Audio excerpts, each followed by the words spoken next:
Ассалаумағалейкум, құрметті көрермендер, баршаларыңызды қайтадан көргеніме қуаныштымын. Бұл екінші кезең, екінші маусым. Көріп тұрғандай көздеріңіз жаңа обстановка, жаңа студия, бізде еще жаңа қонақ және жаңа спонсор бар. Баршаңызға салам бро. Дәмді бургерлердің отаны салам бро. Біздің спонсорымыз. Күшті қуанып тұрмын. Білесіздер ме, тағы бір жаңалық. Біздің шоуымызда, біздің лайықты ән жобасындағы ең алғашқы аруымыз. Ол Батыр ана, хит умен әнші, әндерінің барлығы топ хит, өзі красавица Луина! Баршаңызға сәлем, всем привет! Серік, мен қалай қуаныштымын. Мен ойладым, қашан сен мені шақырасың деп. Я же на тебя подписана. Соны мен ойлап отырмын, қашан шақырадым мына бала, потому что это, знаешь почему? Живой звук. Мне очень нравится такой формат. Ну, енді мен сені сразу предупредила, баршаңызды тоже предупреждаю, енді қазақ тілмен немножко у меня будет сложности, поэтому рұқсат болса, орысша сөйлей беремін, окей? Жоқ, саған бәрі рұқсат, себебі Луина қазақшада, орысшада судай сөйлей береді, енді кішкене қазір... Орысша ойлаймын да, сондықтан маған легче. Иә. Орысша түстер көреді. Қазақшада кез келген жерде кәдімгі мықты біздің. Орысша армандар бар. Кейбір шала қазақтардан әлдеқайда мықты сөйлейді Луина. Сондықтан мен қуаныштымын. Кез келген тілде жауап беру. Көңіл күй қалай? Көңіл күй керемет, супер дегендей. Все классно, рахмет. Лайықты әнді көрдің бе, көріп жүрсің бе? Көріп жүрмін, конечно. В первую очередь я подписана на тебя, сондықтан да вижу. Перед тем, как прийти саған мына передачаға, я прям посмотрела, я зашла в YouTube, посмотрела бәрін тыңдап, қалай көрінеді, қалай ойнайды. Ну, хорошо, что мен жігіттерді білемін, танимын, я с ними не раз работала. Это тоже классная команда. И вообще, какой получается звук в эфире, ну, это очень дорогого стоит, я считаю, чтобы донести звук до зрителя. Ақшасы сол, сондықтан да осы екінші кезеңге біз спонсор таптық, салам бро. Кез келген жерде тұра бересің. Жаңалық болғанда кішкене бөлісе кетсең. Все хорошо, Серік, бәрі жақсы. Жұмыс жасап жатырмыз, өлең айтып жатырмыз, балам өсіп жатыр, хиттерді жазып жатыр. Недавно жаңа ән шықты? Иә, недавно енді 2 ай болған шығар уже, да, правильно? Қарағым-ай. Бізде просто айтасыз. Бүгін бірақ біз Қарағым-айды почему-то айтпаймыз, потому что Серік посчитал нужен другие песни спеть. Потому что енді өзің айтқанда 2 ай бұрын шықты, ал бізге халықтың сүйіктісі болған, халық лайықты деп санаған әннен бастаған жөн көрдік. Сондықтан да бірінші ән, қандай ән орындаймыз, не алып келдің? Не алып келдім мен сізге. Енді, вообще, на самом деле, народ не будем обманывать. Вообще, ты выбрал первую песню ты. Но я знаю точно, что Неге жаным, она любима народом, она любима мной. Бірақ мен оны айтпаймын, неге десең, қиын ән, да? Қиын, қалай жақсы көрсем де, все равно ее исполнять очень сложно. Я записывала эту песню очень много раз, ну, то есть бір күн жаздым, ертең ұнамайды, ертең келем обратно. В общем, солай болып кетті да, солармен. Вот. Но она стала любимой, и саған рахмет бүгін, что вспоминаем мы эту песню, потому что уже, по-моему, 10 лет ей. 10 жыл. 10 жыл, ойбай, 10 жыл болып кетті. Соны енді саған рахмет, что мы сегодня будем ее вспоминать и исполнять. Мен жасты екен, мен де сахнаға шыққаным 10 жыл болды. Ну, менікі 11-12 жыл болған шығар. Авторлары? Авторлары, вообще, мен, короче, если мен сөйлесем, мен көп сөйлеймін. Давайте сөйлеймін. Не, ну ладно, вкратце расскажу. Тогда первые вообще мои песни появились благодаря моему другу. Есть такой прекрасный композитор, сейчас не знаю, насколько он активен, Сырым Набикулов, все знают его по псевдониму Айс. И он написал, получается, аранжировка на джаз, да. Ринат Малцагов, он напел мотив. Да? Да. Қалай болады? Обычно сам присылают, и там Ринат Малцагов в общем, напел эту песню, и Галымжан Молдназар написал слова. Чему я, конечно, очень рада и горжусь. Аранжировкасы сол Сырым Набикулов, Айс, мистер Айс. Сөйтіп, вот так вот эта песня родилась, Неге жаным. Но мне кажется, что она когда-то подошла Ринату Малцагову больше. Вообще, она очень сильно подошла, но песня оказалась моя. Күшті, енді әр әнші әртүрлі орындайды, және ондаған әншінің бағына орай ән жанады, сондықтан осы жанған әніңді орындай онда ендеше. Давай, кеттік. Қолыңызға наушнигіңізді киіңіз. Давай, киеміз.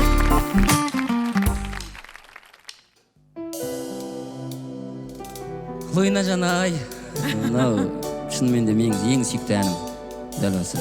Рахмет. Бірақ ең қиын ән білесің бе? Енді көрейік, шамаға келгенше дұрыс. тілдесіп аймен сырласып ем түнде жалғызбын мүлде өзіңде менде алыстап көктемім сарғайып күзге айналды ерте жас тола көзге төгіле ай секілді күнге ғашық алыстан жүрмін ғашығым сен ойлап өзімнен жырап жазығым не оралшы қасыма себебі менен үнсіз өзің жасыма жазығым неге жаным алақанда нәзік аяла жаныма жара салма мені жазғыма жазығым неге жаным түнерген күзде тұманды мәнсіз қалдым қолдаусыз үмітпен жалғыз күтуден бұрын өзіңді күтерізбін сенбеймін біз жайлы ертегінің соңы бұл емес мен үшін қымбатсың сен оралшы кел соға жүрек шіркін бір сенде жазығым не оралшы қасыма себебі менен үнсіз өзің жасырма жазығым неге жаным алақандай нәзік айла жаныма жара салма мені жазғыма жазығым неге жаным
жазығым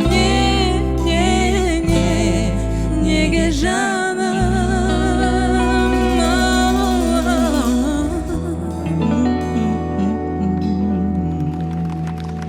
Браво! Браво! Мен арманымды орындадым. Серик, қандайсың сен, молодец. Это очень сложная песня. Мужская тональность. Білмеймін, енді народ, халық түсіне ма, ондайды түсінбей ма. Просто эта тональность, бұл өлең, очень сложно дается мужчине, мужскому вокалу, я так считаю. Если маған қыз балаға, это очень сложно. То мына жерде вообще ты молодец. Жоқ, сенің көңілінен шықты ма? Орындау? Конечно, очень красиво. Енді не нам судить, Серик. Да, енді көрерменге судить енді, да. Халық должен судить. Енді білесің ба? Лайки, ставьте лайки. Лайкосики. Негізі, осы бағдарламаның аты да сол ғой. Лайкқа байланысты лайк қоя беріңіздер. Лайктан не үшін ашқанымды. Мен жаңа сен айтқандай өзіме ұнайтын әндерді айтамын да. Дуэтке шақырып аламын, әншінің ортақ жетемін да. Өзіме ұнайтын әндердің бәрін айтамын. Сосын мынандай іштен андай болады ғой мысалы.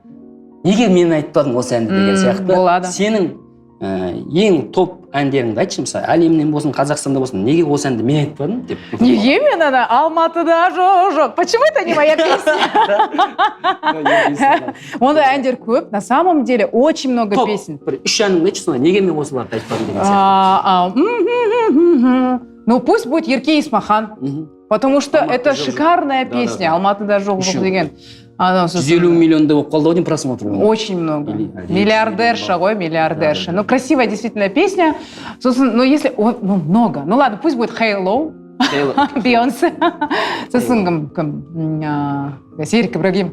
Нет, на самом деле, очень много. Ладно, окей. Менде келмаған деген ән бар. Ладно, керек емес. Қандай? Хорошо, менің әндерімнен какую бы ты вот хотел, чтобы твоя была? Неге жаным? Да? Ну, я тебе дарю ее, исполняй ее, пожалуйста, окей? Ой. Хочешь, можешь исполнять. Болды, менікі болады енді. Все, пожалуйста. Ала бер. Енді ойна, мысалға бір әнді жазу үшін қанша уақыт керек және қанша қаражат керек? Ну, қара, Серик, ну, например, менде қандай вообще история? То есть мен не композитор, да, не поэт, я исполнительница. Мен тек мына тыңдаймын өлеңді, ұнаса аламыз өлеңді, ұнамаса алмаймыз, да, и идем дальше. Мне кажется, ты тоже, да? Ты больше Ну нет, ты же музыкант, ойбай. В общем, я выбираю песню, мне присылают демки. Если нравится, я даже не переделываю иногда аранжировки. Ну, то есть, басаверим, да, вот, например, «Хейо». Ее когда-то прислали мне ребята вообще с Украины. Ее присылают мне, она была на русском языке. Да. И мне ойладым, да, маған понравилось. Я думаю, нет, что-то орысша маған не пойдет, да, қазақша басайық. Қазақша не то, чтобы мы перевели слова, мы написали новый текст, только оставили екі сөзді, «Хейо» деген сөзді, мы оставили. Все. И то есть я даже не меняла аранжировку, я просто, так скажем, написала на казахском слова, и то заказала у поэта, у Камилы девочки, все, болды, шығардым. То есть это делается быстро. Скажи нам, пожалуйста, қанша ақша кетеді? Ну, например, «Хейо». Бір әнге, да. «Хейо». Барлығы білсін, давай. Вообще не жалко. Почему? Есть улендер, я знаю, хиты за $300 купленные, а хиты, которые приносят миллионы, да? Миллионы лайков, миллионы просмотров, миллионы денег. Есть хиты, на которые ты можешь потратить даже $50 тысяч, и которые, там, так скажем, тебе, к сожалению, копеечку не принесут. Например, в моем случае, «Хейо» я купила за $1200. Она стоила $1500, $1500 она стоила тогда, 5 лет тому назад. Маған енді кішкене было сложно оны сатып алуға, потому что тогда я была одна, денег нет, так скажем, да, и соған, короче, я, в общем, сильно думала, что делать, и он мне уступает за 1200, я ее покупаю, собственно, записки саған $300 примерно, сведение запись, ну, в общем, $1500. Клип 2 миллиона тенге. Так, 2,5 миллион кетті примерно. Бір әннің шығуына. Короче, 3 миллион дешеш, 3 миллион тенге. Сондықтан, қымбатты көрермендер, сіздер оңайды ойлап қалмаңыздар. Әр еңбектің астында страшно. Страшно! Не жатыр? Ақша жатыр, уақыт жатыр, қаражат жатыр. Сондықтан да. Ал кейбіреулер болады, мысалы, аяқ астынан. Просто да. Қорқота қалады да, жоқ жерден. Енді оның да өзі ақша, оның да өзі еңбек усилие деп ойлаймын. Сондықтан да күшті. 2,5 миллион, 3 миллиондай кетті Хейлоға. Иә. 3 миллион теңгелерін дайындаңдар. Мен Серик Ибрагимов, 29 қазан күні Республика сарайында эстрада жұлдыздарының қатысуымен менің 10 жылдық кешім болады. Баршаларыңызды күтем, билеттер Тикетон сайтында. Мысалға, қыздар караоке барғанда білесің ғой, Луина, сенің әндеріңді айтады көбісі. Иә. Ал сен караоке барғанда қандай ән айтасың өзің? Ойбай, мен пою, сол Бейонсені айтамын, Тина Карл деген әнші бар, соны айтамын, Мод деген әнші, соны айтамын. Ну, такие песни более вокальные, да, там, это может быть Селина Дион, это может быть Уитни Хьюстон, ну, более такой формат. Ондай у менде нету спискте, қалай, жай әндер жоқ. Клейн анау. Енді, қандай да, осы жаңа поколение ғой? Иә. Еркін атқан өлеріміз бар, сол қандастарымыз бар. Жаңа поколение. Молодежь, қой, молодежь. Жастары үлкен болса да, сол жігіт пен қыздардың творчествосын қадағалайсың ба, сосын сол творчестводағы жүрген 3 топ үздік әншілерді айтып берші, сол болса. Біздің әлем, вот с нашего Казахстана. Я всегда говорю на один и тот же вопрос, я отвечаю, что в первый топ для меня это Айри. Айри. Это супер вокал, Это супер воспитанная девочка. Айри осы бағдарламада. Айри знает, она уже думает, ой, запарила, наверное, шаршат деп ойлаватқан шығар, потому что я всегда говорю, что это она. Естественно, у меня очень много подруг, Дильназ, Ерке, Макося. Если былай ойлап тұрсаң, это каждая из них, она уникальная девочка. Я очень люблю вокал Кентала нашего, я очень уважаю Кына. Серик, ты тоже уникальный, у тебя такой тембр, очень интересный, что ты музыкант. На самом деле их очень много. Жастар. Ал жастар, кім бар ғой, она маленькая такая малышка, мы с ней, кстати, недавно в Павлодаре работали. Лили? Лили, да. Да, вот я знаю, что у нее мама Салтанат, да, то есть мы все знаем даже больше маму, енді біздің знакомых, енді дети поют теперь, да, то есть они уже подростки, даже не подростки, уже взрослые. Но мне нравится, что она делает. Дальше, кто еще из молодежи есть? Кім бар тағы? Көп қой сол, көп. Кім? Еңлік? Точно, да. Очень крутая девчонка. Это, по-моему, без меня вся страна знает. Поэтому очень много. Да, рахмет. Енді өзің, мысалға, тыңдайтын, біздің еліміздегі осы Қазақстандағы тыңдап жүрген бір топ бір 3 әніңді айта аласың ба? Из последнего мен айтайын, давай. Давай, из последнего. Например, у меня, Казыр, если телефон дашь сам, плейлисте кім бар? Дильназ. Может, когда-нибудь, может, однажды. Дальше. Я не знаю, я очень люблю вещи Макоси. Например, у нее есть песни, которые, к сожалению, там, тоже не выстрельнули. У нас у всех есть такие песни, да? У Макоси есть песня классная «Любовь», «Кентал». «Кентал» последняя тоже Миндибар, мен алдаватқан жоқпын. Макосияның қандай несі? «Любовь». Любовь. Просто сен айтқан сөзін шығарып қаламыз осындай болса. Любовь деген, посмотрите, это просто шедевриально. Тем более, что Любовь написала, я знаю, кто ее написал. Баяғы группа бар «Горячий шоколад», там была солистка Решетняк Татьяна. Это супер автор, вокалист, она супер исполнительница. Это она написала эту песню. Собственно, Кентал. Третий. Последняя его песня, которую, кстати, хотела купить я. Я хотела ее купить. Соны ойлап жүрген. И в итоге композитор спрашивает, есть еще казахстанские какие-то артисты, чтобы я познакомился, отправил им демки деп сұрап отыр менен. Мен Кенталдың номерін бердім, Алишердің бердім. Короче, я всех, кого вспомнила, сразу дала. И он Кенталу присылает, и в итоге Кентал покупает эту песню. Эта песня называется «Летай». Это шикарная песня. Ну и, естественно, Кенталу она подошла очень... А так, много. Здесь вообще, я считаю, что у музыки вообще нет языка, нету вот то, что типа ағылшынша или казахша, неважно, главное мотив. Вот для меня главное мотив, что это красиво. Ой, Джон, thank you very much. Ойына бір сөйлесең вообще тоқтамайды, концерт тік-тік. Үлкен рахмет ойына саған. Енді екінші ән, қандай ән орындаймыз, кім авторлары? Солой, я примерно рассказывала про того автора. Вообще он сам азербайджанец, который родился в Украине. Кахабер его зовут. Кахабер, я у Кахабера взяла и Хейона, и Адреналин дегенен, орысша тілінде мен алдым Нирвана дегенен, вот сол үш өлеңім бар, который я у него покупала на русском языке. Енді кішкене да, сөзін все меняли, но бірақ аттарын қалдырдық. А сөздерін қазақша мы писали. Есть прекрасная девочка Камила тоже, которую я в свое время поверила, которая после меня, она до меня писала, конечно, артистам, но сейчас после меня она много работает с артистами, чему я очень рада. Аранжировкасы? Аранжировкасы кім? Кахабер? Мен айттым, я не меняю, я редко, я не музыкант. У нас болды, возможно, надо было что-то там менять, но я не проникаюсь в этом. Давай споем. Давай, Кет. Сможешь? Давай, посмотрим. Давай, Кет, Корик.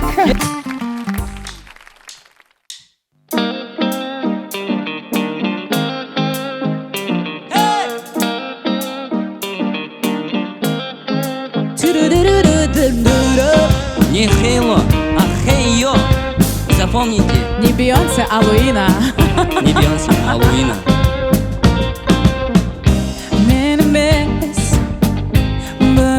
Tandağın senin ne tez Son aramızдағы sol sezim Gel mazalayın seni Tausılғанша деймін Менің қиялыма еріп Келім соңғы бол Аяла мені сен бағым Махаббатты қаламадың Өзіңе деген құмарым Танымады әлі тарамады Hey yo, өзіңе ашылайын Жүрегіме ғашық енім саған Hey yo, енді алыстамай ұмытайық бәрін жаным келші маған Ей, өзіңе ашылайын жүрегіме ғашық едім саған Ей, енді алыстамай ұмытайық бәрін жаным келші маған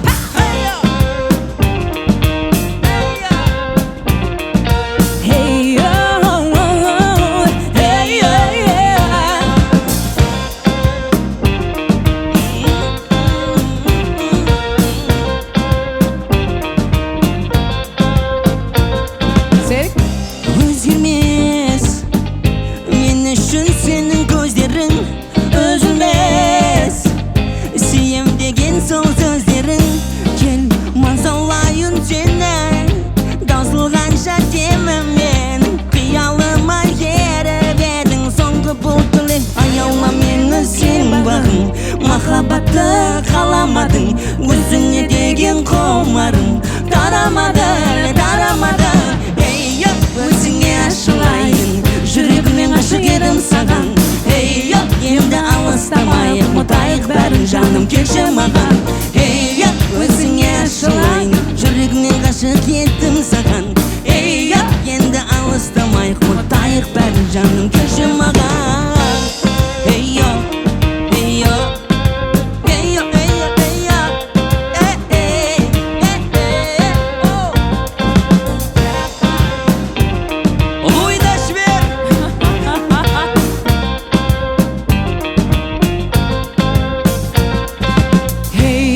өзіңе ашылайын жүрегіме ғашық едім саған Ей, енді алыстамай ұмытайық бәрін жаным келші маған Ей, өзіңе ашылайын жүрегіме ғашық едім саған Ей, енді алыстамай ұмытайық бәрін жаным келші маған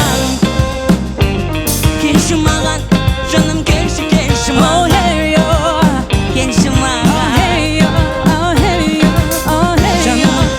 Келші маған жаным келші маған жаным келші маған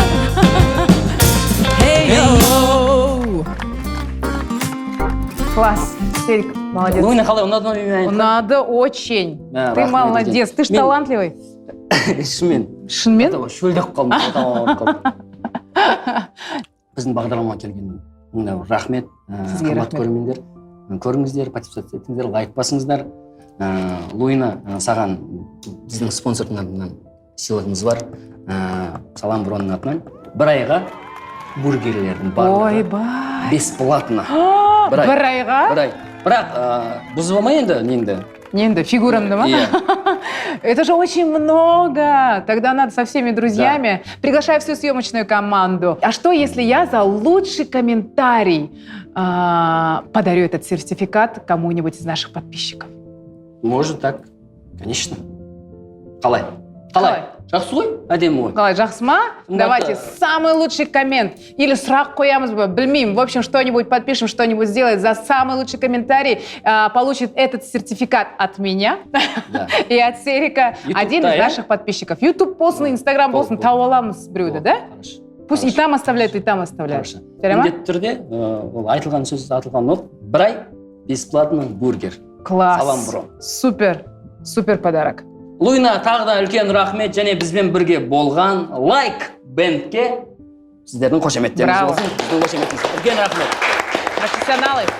Келесі кездескенше сау саламатта болыңыздар. Міндетті түрде жібермей лайктан жобасын қараңыздар. Лайк қойыңыздар.